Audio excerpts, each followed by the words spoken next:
That's one thing we're very passionate about with all of our shows is having a live audience there and, the magic of a big room with thousands of people sitting around reacting to the trailers. You were in the room last year. I mean, it's pretty fun. And that's something that, I miss honestly across the industry, like having those sort of big gatherings of community and fans and the industry together for some of those moments. So you hope that you surprise people. And that I think is something that, is really important to our show. Hello and welcome to the Game Business Show. It's a big week for the global video game industry as leading names from across the business descend upon Los Angeles for the Game Awards 2025. This year we'll see Claire Obscure, Expedition 33, Death Stranding 2 on the Beach, Donkey Kong Bonanza, Hades 2, Hollow Knight Silksong and Kingdom Come Deliverance 2 compete for the coveted Game of the Year prize. And of course, you should expect a number of new game reveals and other surprises during the event too.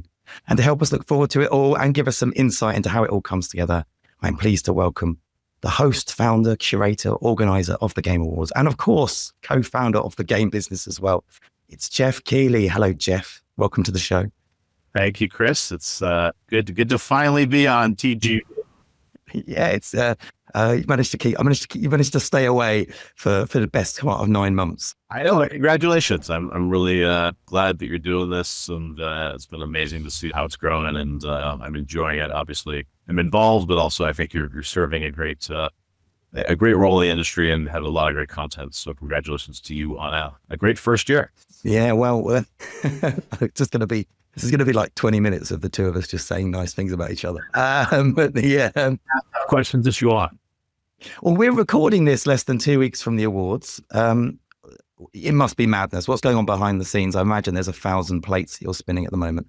Yes. It's such an interesting experience building a show like this, and you've been doing it for probably 20 years now. So kind of used to it, but it's an interesting time because now, a lot of the work we've done for the year is kind of culminating.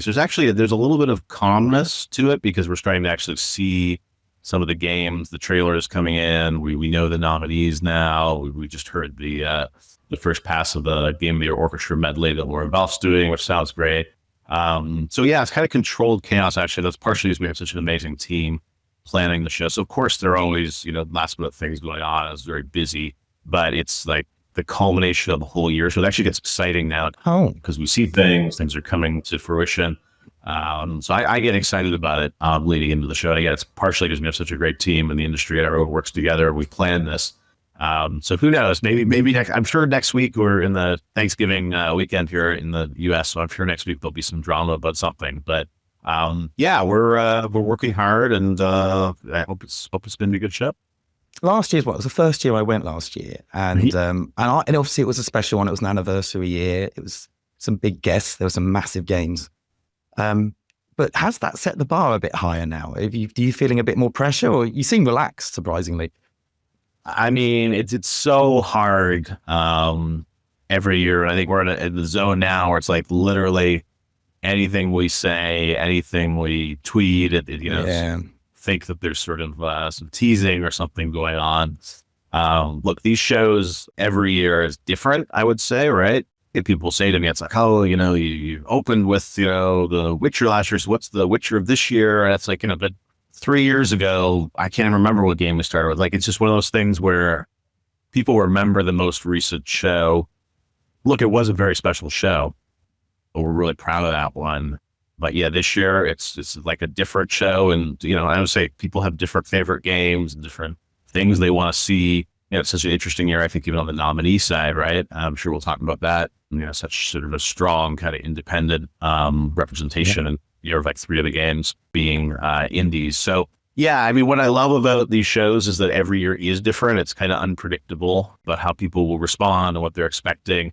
I've learned, for better or worse, really not to say much of anything about kind of what's going to be in the show and let people sort of discover it as they kind of experience it. But yeah, it's hard because there's, so much speculation about what games are going to be announced, what's not going to be announced, what's going to win, what's going to happen. So we almost do not participate in those conversations anymore because it's really hard. We will announce some things in the weeks leading in about some of the games that will be there or whatnot. But yeah, every year is different. it's been an interesting year as well. So is there a science behind it? Do you go, right, we have to land something at this point in the show. This is the amount of time we should devote to musical acts, and this is how much time to awards. Because everyone wants, that's a problem with awards. Everyone wants, particularly an event like yours, you've got the people sitting at home that probably just want game announcements. There's the industry that wants more time with the awards. Yeah. Is there a science to this? No, there's no science. And as you said, I think there are many different constituents that tune in for the show, and it is a balancing act, right? Because you correctly pointed out that, I mean, there's, the awards aspect of the show, there's the announcement aspect of the show. And yes, there are some people that would, like to see the show be all awards. Some people like to see it all announcements. And we sort of sit in the middle there, right? Where we kind of balance between the two sides. And my view always is that, the announcements create, a very wide audience that tunes into the show. And because of that, when we do give out these awards, they're seen by a lot of people. And I remember last year, lots of stories about this, game. It was a lot of games get sold out of Game Awards. Like Balatro had a huge boost. It Takes Two won Game of the Year. So that's actually, hopefully it's a good thing for developers in the industry. But yeah, that careful balance is always a hard thing to strike, and we don't always get it right. Every year, as I said, is different. So yes, I think there's a balancing act that always goes on between all the sort of different things that we can sort of do in the show, the time we have to balance that with everyone. So yeah, that's what we're constantly thinking about. Sort of component parts of the show are, awards, world premieres, musical performances, things like that. So, and then, there's lots of other kind of elements that we'll see. The show is a little more, I think, theatrical probably than some of the other ones we've done, just in terms of doing some cool things on stage and whatnot. But yeah, that's what gets us excited every year, is that every show, you sort of start with a blank slate. And obviously there's the expectations of sort of what's going to be in the show, but how we sort of map it out. And we actually spend a lot of time throughout the year working with teams, developing what we're going to do in the show. I think people probably don't realize how directly involved we are in a lot of the trailers, announcements that get made. I mean, we work with some teams for about part of the year, kind of thinking about, the trailers and the content, and we're seeing rough cuts throughout the year and kind of working our studios to sort of build these experiences for people. And then, we do sit down and think about the flow of the show and the sort of emotional arc that people will go on as they sort of watch the show. And yeah, there's some balancing about sort of how we think about, we want to show new IP, we want to show sequel. It was this, one year, I remember Summer Game Fest, people were upset that there were too many sci-fi games or something like that, right? Too many horror games. And we try and do our best, but also, the show, especially on the announcement side, is really a product of what's available, which games are being made. And, you see all these lists of things people want to see announced and whatnot. I'm like, well, half these games, I'm pretty sure are not even being made right now, but, get excited about the potential of them. But also, what we love about our show, I think, is hopefully showing people new things that they weren't expecting. And hopefully, people discover new games, new studios, new worlds for the first time in the show. And that's something that I think we feel an obligation to show people things they might not be expecting. Like, for instance, past couple weeks, like Dispatch has been a huge success. We announced that with them last year. That was kind of out of nowhere. No one had an eye list of like, oh, this is the game I can't wait to see. They didn't know, the game existed until we revealed it at the show. And then obviously, it's an incredible game gone on and they, had a ton of success, nominated this year for debut indie. So we do think a lot about hopefully exposing people to some new things as well in the show. Well, yeah, and that's the cool thing about it, is that it's often in hindsight you realize that, the games, the biggest games of a year might, you might see something like, I don't know, a Helldivers 2 or Power World or whatever it is during one of your shows or during a show, and you might think nothing of it at the time. It's not the most exciting thing. Right. Then a year later, it's the biggest game in the world. And it's... I always say people, you go into these shows, the things you want to see are the things the known quantities.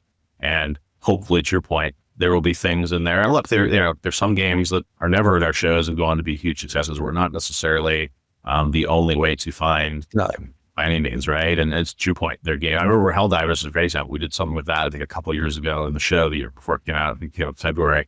And no one really paid much attention to it. And then the game came out, and what I said was sort of a huge phenomenon. So there are moments like that. And look, there are also things we show on our shows that don't go on to success, sadly. No. As the industry changes and evolves, we're trying to kind of evolve with it. And, obviously, so many independent games. I think you'll see a lot of stuff this year coming from sort of unexpected places, even some games that we'll showcase that are from like independent teams that don't probably will self-publish or may find a new publisher or find their own publisher inside of the show. And that's something I think is exciting for me. Like Dispatch, for example, like those guys ad hoc self-publish that game.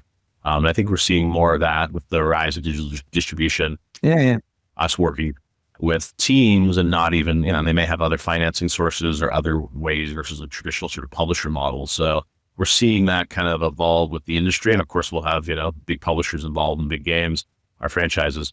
But it's a really interesting time for me when I look at like our slate of games every year and how that hopefully mirrors like what's actually happening in the industry. Yeah, we had Owen Mahoney on the show last week, and he was talking about how the biggest games of the year are Schedule 1, Repo, Megabonk. It's like stuff that it wasn't Assassin's Creed. It was, and that's. No, that's okay. It's something that we always think about. I think you're right. Like this year, you said there've been a lot of like really, Peak, all these other games that are kind of smaller teams, blueprints that are doing really great things that people are excited about. And we have to figure out how do we represent the award, but also, on the sort of announcement front and smaller independent teams. Yeah. It's an opportunity for us to find some of those. But like to your point, a lot of those games, there's such a discovery problem for consumers to find them, and even for us as shows and media people. It's like, how do you discover those? And we didn't, world premiere Repo on the show last year. It would have been great if we did, but it's also like, it's one of those ones that, I wasn't even aware of that game until it came out, right? And then it kind of built attention. And that's part of it is the traditional, PR marketing cycle for games. I always say like, there is no playbook anymore. And there's, so many different paths to sort of success. And we can be an ingredient in that, for some people, but for a lot of other games, they can go direct to consumer. If you have a great game, build attention and anticipation. So that's what I think is great about the industry right now, is that there are made for pass, but also a lot of pressure on teams, on us, because there's so many games that really, want to be in the show and be featured in some way. Yeah. Why, we have a bunch, like we have the Game Awards event, but there's also like, there's a day out of devs the day before, there's a wholesome snack day. It's just like there are a bunch of other events happening during the week, and hopefully all together people will kind of discover the games. Yeah, we've seen people experiment even though within your show to try and help with that discoverability. I thought the Resident Evil fake out, I guess, in the Summer Game Fest was pretty fun. I even things like Sega announcing, I think, 5 games in one trailer last year. Do you get quite a lot of that now? Are you getting a lot of people pitching unique ways of presenting their games on these things? Yeah, absolutely. And I think, like anything, people, naturally want to, be one of the top 3 or top 5 announcements at Game Awards. And that's an aspiration.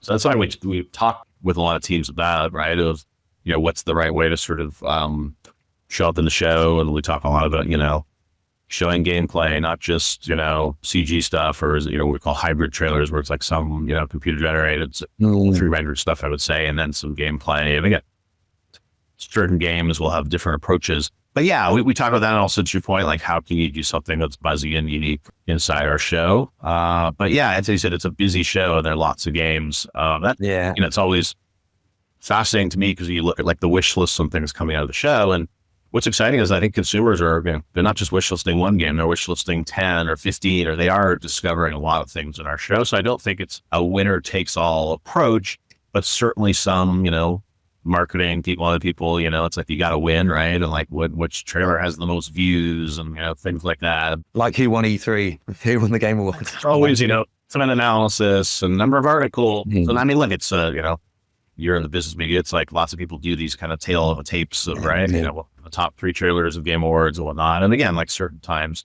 they're massive franchises that are big. I remember a couple of years ago, we did like Light No Fire. That was in 23, I think. And that was like, blew up on YouTube, but that was obviously Hello Games, but like kind of a new IP and people going into the show probably would have predicted that was going to be, one of the bigger trailers of that year's Game Awards. So it's fun for us to look back afterwards and see sort of what becomes most electric out of all the games in the show. And some people obviously try to sort of engineer that in a way about, you wouldn't believe how many conversations we have with people about like where they will be in the show and the placements and all that type of stuff. And that just comes from people caring about how they're represented. And again, we it's a great honor for us. It's like people trust us to share their news with the world inside of our show. We have such an amazing team that takes so much care as with how all these games are treated and presented in the show. So it comes from a good place, but yes, it's a lot of management of all the different ways to make sure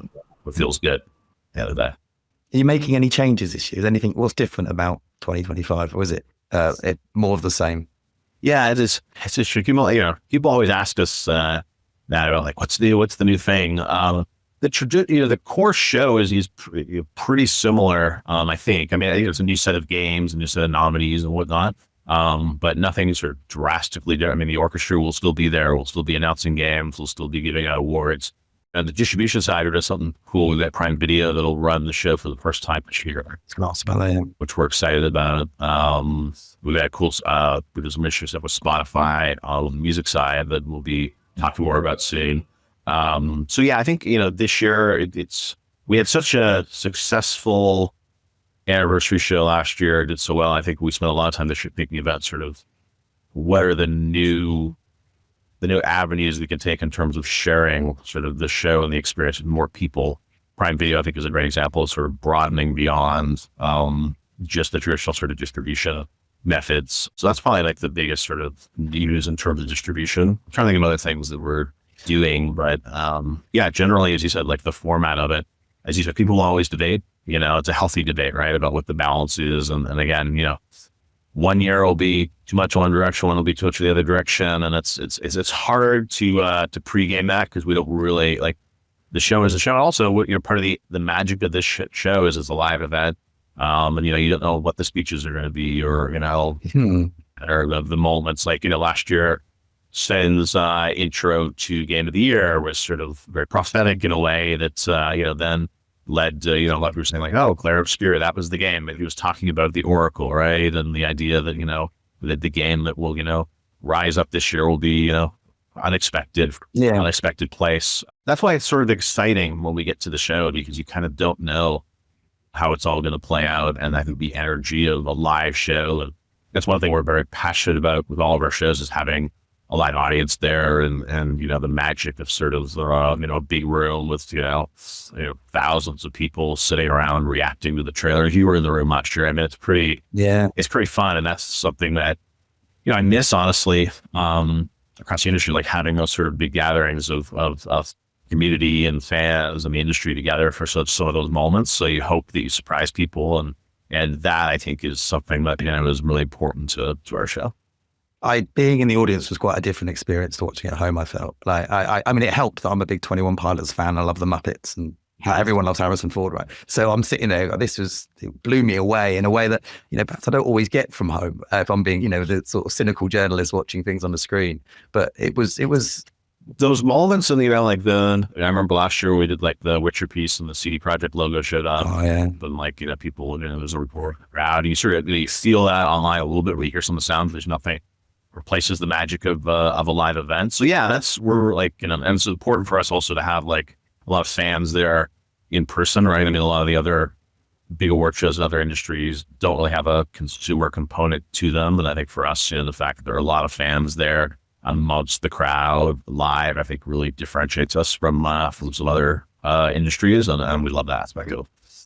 I was going to ask about the Amazon Prime thing. You answered that question in a way, but you had 154 million live streams last year. I think that was the number. Do you have a goal to beat that every year? Because I don't know how.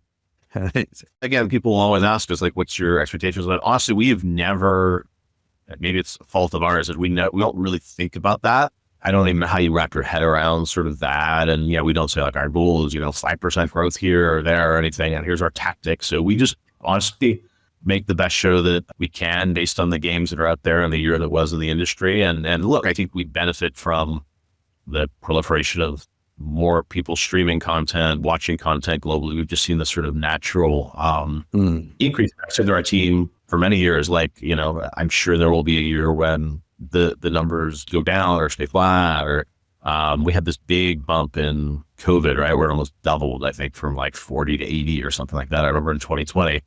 And then after that, we thought, we're probably gonna go back down post COVID, and it just kept growing. So we've benefited, I think, from a lot of the international stuff that we're doing. Yeah, it's more of a thing over here now than I think it was, or at least when I remember it. Well, it's late at night in Europe, but people stay up and watch it. I saw it on my Instagram. There was like some pub, I think somewhere in the UK that's doing like a Game Awards watch party. Really? It showed up on my feed.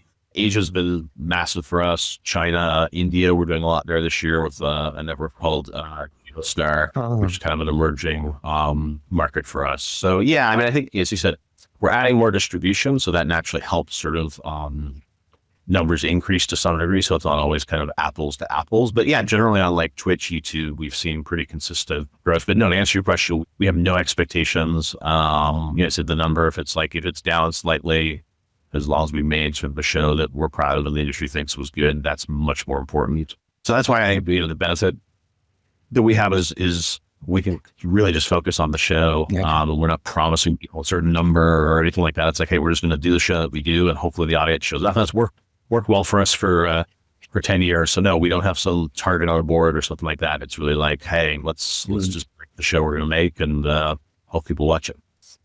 Well, I think one of the challenges I've always picked up that the TGAs have had is, I mean, you kind of nailed it last year with Amir Savat. I thought, well, at least I felt you did, and I appreciate that I'm, biased in all this, but with the Game Changer Award, Amir Savat is the guy that's been supporting people, helping people get jobs in the games industry. It allowed you to address that big, difficult challenge the industry is going through. But obviously the TGAs is supposed to be a celebration, right? It's supposed to be a celebration of the year gone and a look ahead of the exciting things to come. You don't want to spend too long talking about the tough things in the industry, but at the same time, I guess there might be a pressure or responsibility or a feeling that you might want to reflect that in some way. And I don't know if there's ever a real answer to what you should or shouldn't be doing on that. But I know that people online will have different views and opinions. Yeah, I mean, it's a very difficult needle to thread because, as you said, on one level, it is a celebration of the industry, but the industry is, the games are made by incredible developers, and as you said, it's been a challenging period of time for the industry overall. So yeah, I don't have all the answers about sort of the right way to do it. It's also like it's a very real-time thing in a way, right? It's sort of like, what is the state of the industry, as we sort of walk on the stage and do these shows. But yes, I thought, what we did with Amir last year was, was a great guy. And I spent most of the year sort of talking to him and thinking about what could we do. And I thought that was sort of a great moment that we were able to do. And yes, like we do feel the sort of weight on our shoulders because we have this sort of platform, but also are mindful that a lot of people do tune in, because they want to celebrate games, they want to see new games. So yeah, how do we square that is something that we definitely think a lot about it. I think some people online think that, we're, oblivious to it. It's like, no, we're definitely thinking about the right way to represent the industry to sort of the wider world. And, do we always do it right? No, it's a very complex sort of situation to sort of figure out exactly what to do. But yeah, I thought the Amir thing was really special last year, and it's difficult. I don't have all the answers about how to do it, but like we said, content wise, every year's different. I think same thing with the show and sort of the tone of it is different, and in future years will be different too. I think based on what's happening in the industry. Yeah. When do you start actually working on the Game Awards? Is it straight after the first one finishes, or is it after the Gamescom show that you do? Or how does it? Game Awards probably has the longest ramp of all of them, right? I mean, we're already working on games for next Game Awards now. Wow. Things also move between shows, right? I think they're always, people are like, where's that game? I'm like, oh, well, that game actually just moved to because you never know that, but it's like, that's what happens behind the scenes or something. So yeah, it's a year-long thing. A lot of the work starts, I would say, probably in the summer. Like after some rehab tests, we kind of really dive in deep with a lot of people. But we know the date for next year's show. We have some early planning around kind of what we're going to do, just because it takes almost a full year to bring a show like that to life. And we're meeting with publishers kind of throughout the year, and then because we do a couple shows, in June and August, we kind of holistically sort of look at the year. With companies, but behind the scenes, so much stuff is changing constantly, right? And that's always, it's hard when you see stuff on the internet of kind of what people think is happening, and that's like, well, the reality is different, and things are moving and changing. I think people will be probably a little surprised about how much things do sort of shift around of teams not being ready with the game, or something moving time period of launch and things like that.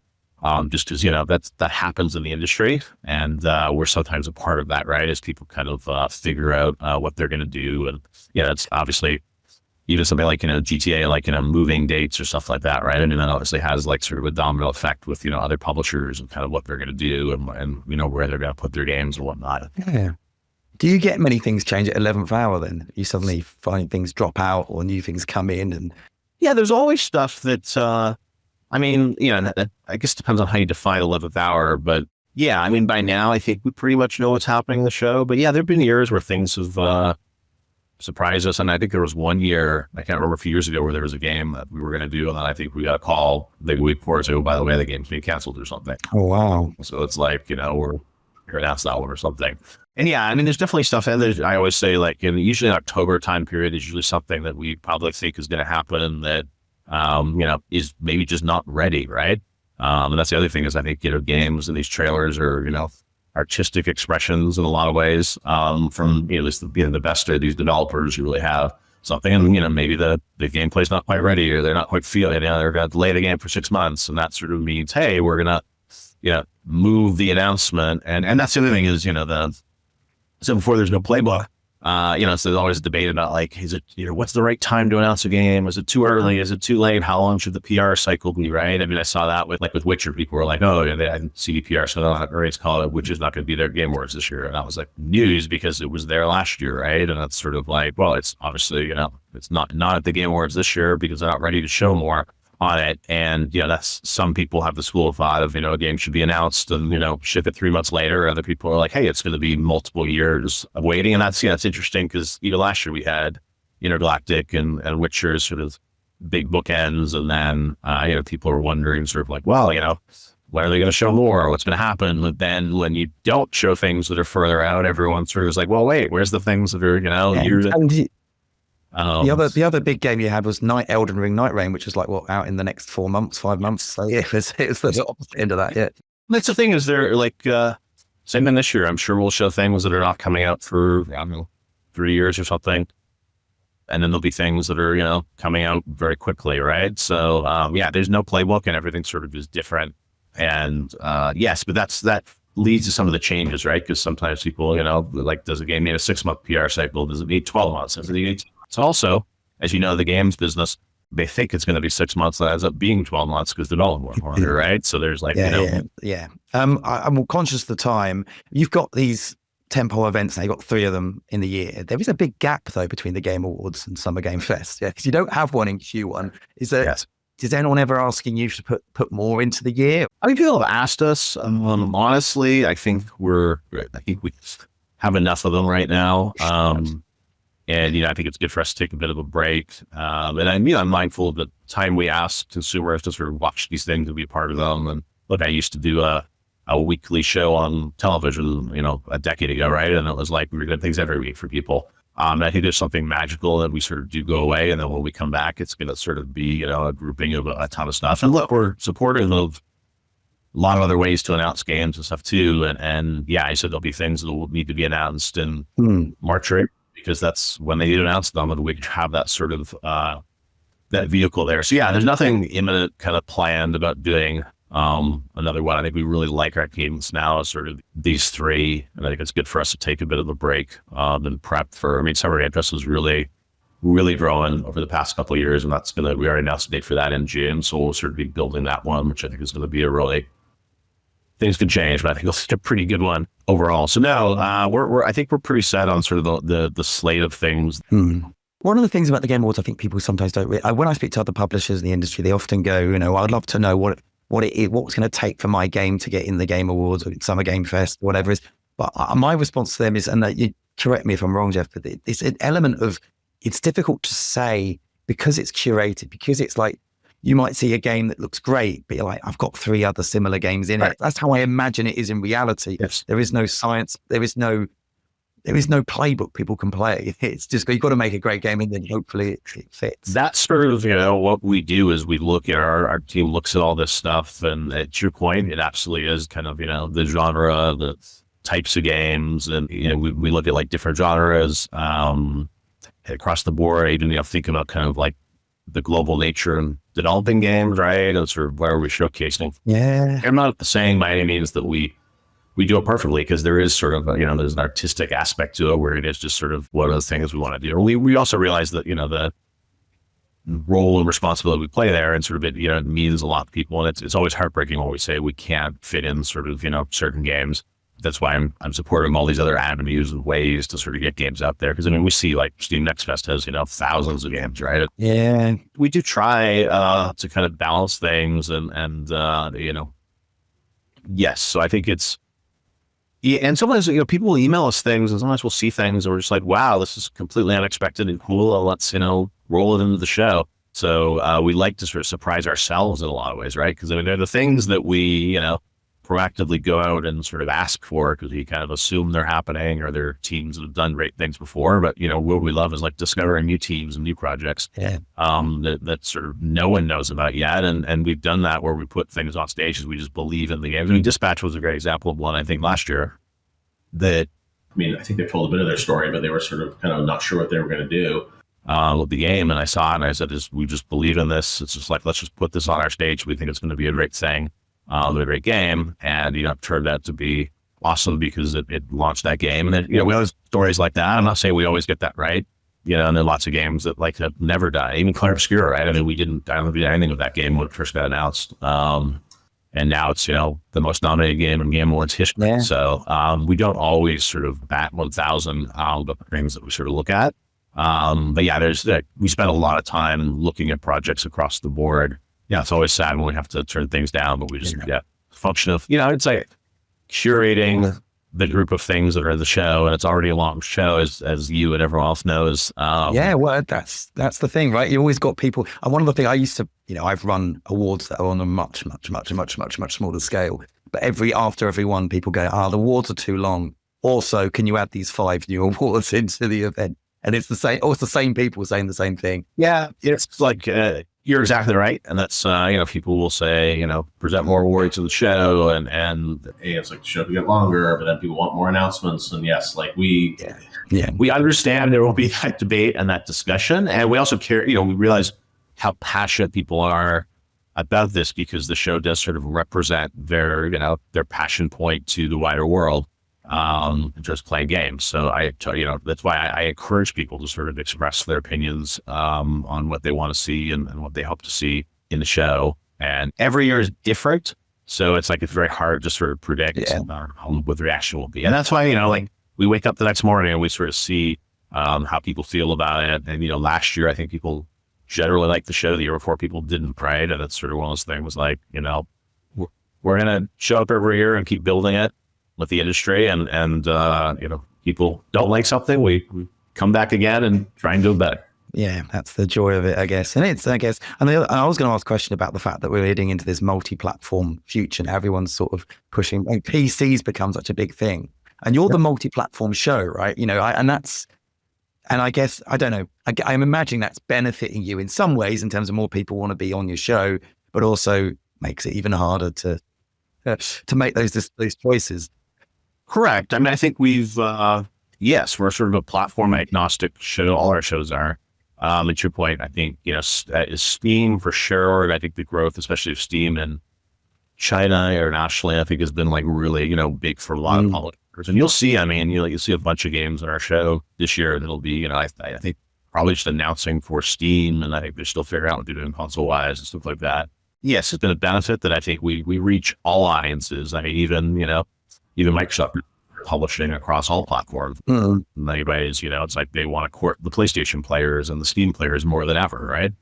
So that's something that I think is important. And to your point, all of the companies, probably with the exception of Nintendo, seem to be sort of, trying to reach, other platforms, right? With content. So yes, that's definitely, I think, been something that, doesn't matter what platform a game is coming out for, we'll still put it in there. And we have lots of, people will definitely have some exclusive games that will probably be in the show as well. But yes, the multi-platform aspect of the industry, I think, is continuing to build, and that's something that benefits us here. I'm going to wrap up, Geoff. I've taken up too much of your time, but I didn't even talk about the nominees, which I guess is kind of like, it's an awards. We haven't talked about awards. You're feeding the beast, and everyone's saying, the awards thing, I actually am really, it's such a cool year And that's why I said, like, every year is unique for us. We never get bored in a way because it's like, we don't know what's going to happen. And this is a year where I think, the Claire Obscure, I mean, the momentum of that game and, the most nominated game in the history of the Game Awards is pretty incredible from, that studio. And what I say about that game is, people, I think, expected, probably expected Donkey Kong would be pretty good, or expected that, Kojima would probably do a pretty good game of Death Stranding. But, Claire Obscure, I think, really was, out of nowhere for Sandfall, their debut game. I mean, I know many of them worked at UB and other things before, but like as a studio, their debut game, being that exceptional, being that nominated and having so much momentum from a fan base. And that's what I think is,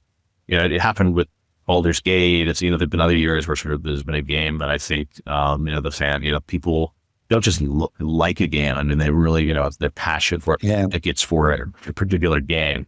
And that's always been, it's been nice to see that when there's sort of that much sort of energy. And look, as a producer of an award show, you want sort of that, emotion in it, right? You don't want apathy. We want people to be like, energized about a certain game or a certain thing that you want to see, inside the show. So yeah, that's been cool. And the macro trend of, a lot of independent games, being up for Game of the Year. I mean, we've had that, past years. I remember 1 year Celeste years ago was nominated for Game of the Year. I'm sure there've been some other indie titles, but yeah, the fact that, those are all, independent studios up for Game of the Year. Also, a lot of them are nominated for Best Independent Game, as well. I think it's emblematic of sort of like the state of the industry. Yeah. And I'm excited about that. There are a lot of these sort of, new teams. And I mean, Hades, obviously, Supergiant has been incredibly successful. They're independent, but, Hades 2 is a great game. So yeah, it's a cool year that,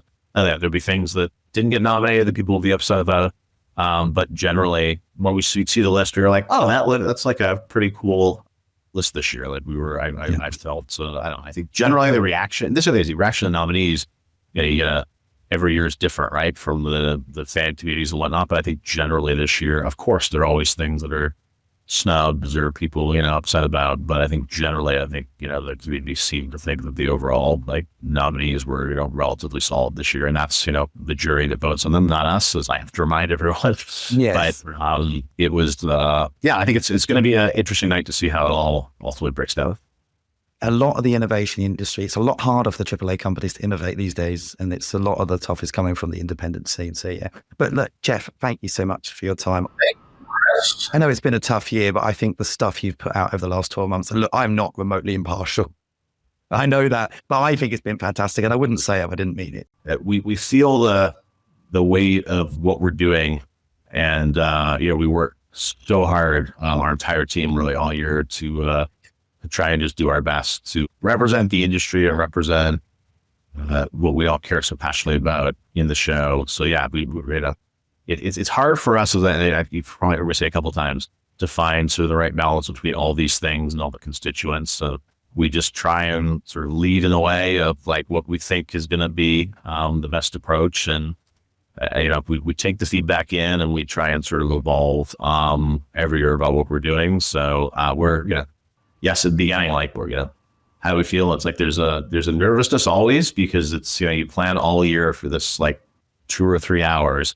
And, it can go amazingly great, or maybe something will be unexpected and not what we want to see happen. Or it's just like, it's a roller coaster ride every year. But generally we're pretty excited, I think, about what we're going to bring to people. But like I said, I've learned not to say anything because the minute I say something about how many announcements for this, it's becomes some headlines. So we're just going to say, hope everyone enjoys the show. Well, I'm looking forward to it, and I hope it goes well. Thanks, Chris. That's it for today's episode of the Game Business Show. Our next episode will be on Friday this week, not Thursday, and that's because of, the Game Awards. So do join us for that. If you want to make sure you don't miss it, simply visit thegamebusiness.com and subscribe to us through there. That's it from me. Until next time, thank you for tuning in. What is your most memorable video game reveal at your event or others? Oh, wow. I'd probably say the Elden Ring gameplay reveal at Summer Game Fest 2021, I think. That was pretty special. People were waiting for it. We've all been going through COVID, and that was like a very special moment for me. What is your favorite album of all time? Linkin Park, the Collision Course EP with them and Jay-Z, which I listened to basically daily in like the mid-2000s. If you could do one other job in the video game industry, what would it be? Well, people always ask me, like, do I ever want to make a game? I don't really have that energy. I mean, I really like editing trailers. Like every year I do like I'm actually editing right now, like our Game Awards kind of hype reel. So I think it might be fun if I wasn't doing this, but it'd be like a trailer editor. Oh, man. What is the most influential movie you've ever seen? When I was a kid, I loved Back to the Future. That was a movie that just sort of like really kind of captured my imagination. I guess I could say The Wizard, if people remember that. That was like influential. That was the Fred Savage, who was like a Nintendo champion. I mean, maybe it's a way that influenced me or something. But yeah, Back to the Future was like, I remember I had the original Back to the Future poster. And it was so crazy because in COVID, we had Christopher Lloyd play Doc Brown again. And he did this thing for a game called Surgeon Simulator 2. He was like a spokesperson for it. We had him actually on Wars Games Home and live, which was crazy for me. But yes, I'd say Back to the Future. Okay, last question. If you could have one person on your stage that you've never had before, who would it be? Well, we've never had Miyamoto on stage at Game Awards. Getting him out there, and so it would be awesome.